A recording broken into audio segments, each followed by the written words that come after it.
எல்லாருமே எல்லாத்தையுமே ரசிப்பாங்க. அது ஒண்ணும் இல்ல. எல்லாருமே அவரவர் வேலையை பார்த்துட்டே இருப்பாங்க. அம்மா மக்கள் முன்னேற்ற கழகம் கூட்டணிக்கு வர வாய்ப்பு இருக்குன்னு சொல்றோம். அம்மா மக்கள் முன்னேற்ற கழகத்துல இருந்து பலரை ஏடிஎம்களை சேர்த்துட்டு இருக்காங்க. அம்மா மக்கள் முன்னேற்ற அப்ப கழகம் முடிஞ்சிருச்சு. அந்த உறவே இல்ல. முடிஞ்சிருச்சு. மதிமுகலும் திமுக பல பேர் சேர்க்கப்பட்டாங்க. ஈரோட்டுடைய முன்னாள் வேட்பாளர் உட்பட. அப்ப உறவு இருக்குதா போயிருச்சா? Silence note பண்ணிக்கங்கப்பா. நான் அப்படியே போடுறேன். போடுங்க ப்ளீஸ். அது பதில் சொல்லுங்க.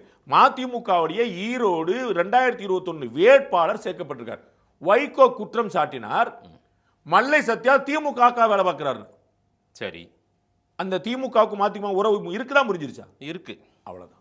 ஆனா துரோகின்னு எல்லாம் சொல்லல. அவரை வரவிட மாட்டேன்னு எல்லாம் அவங்க சொல்லல. அதெல்லாம் நடக்கல. துரோகின்னு சொன்ன உங்களுக்கு எடுத்து காட்டவா? சார் அது கடந்த காலம் சார். இல்ல சார் அது எனக்கு தெரியும் சார். எல்லாத்துக்கும் கடந்த காலம் உண்டு.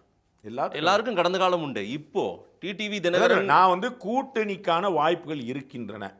கூட்டணி அமைய போகுதுன்னு சொல்லவே இல்லை. நல்லா நீங்க 100 தடவை எடுத்து திருப்பி போட்டுக்குங்க. சரி, நான் என்னைக்குமே சொல்ல அவருடைய முதல் தேர்வு என்டிஏ அலையன்ஸ்.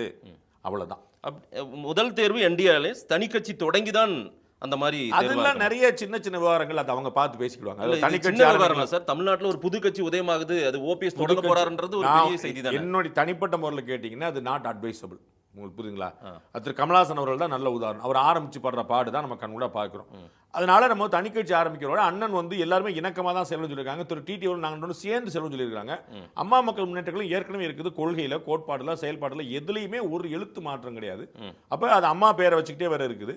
அதனால அங்கேயே இருந்து அவங்க எல்லாம் அவைத்தலைவராக இருந்தாங்கன்னு யார் வேணா சந்தோஷப்பட போறாங்க எல்லாருமே. அதனால அந்த மாதிரி அவங்க அது இது என்னுடைய வெளியிலிருந்து பார்வை. நான் அவங்களுக்கு சொல்ற இடத்துல நான் இல்லை. அந்த தகுதியும் எனக்கு இல்லை. நான் சொல்றது திரும்ப சசிகலா, திரு டிடிவி, திரு ஓபிஎஸ், திரு வைத்திலிங்கம் எல்லாருமே இணைஞ்சு ஒன்னான்னு அம்மா மக்கள் முன்னேற்ற கழகமாக செயல்பட்டாங்கன்னா அவருடைய பலம் கூடும். அவர்கள் இன்னும் பிரிஞ்சு பிரிஞ்சு பிரிஞ்சு ஆளுக்கு நின்னாங்கன்னா என்ன பலன் கிடைக்கும்?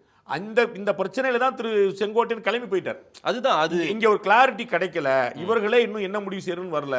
இவங்க ஆளு திரும்ப சசிகலா ஒரு பக்கம் நிக்கிறாங்க. அதுலயுமே நான் கேள்விப்படுறது திரு வைத்திலிங்கம் வேற பக்கம் நிக்கிறார்.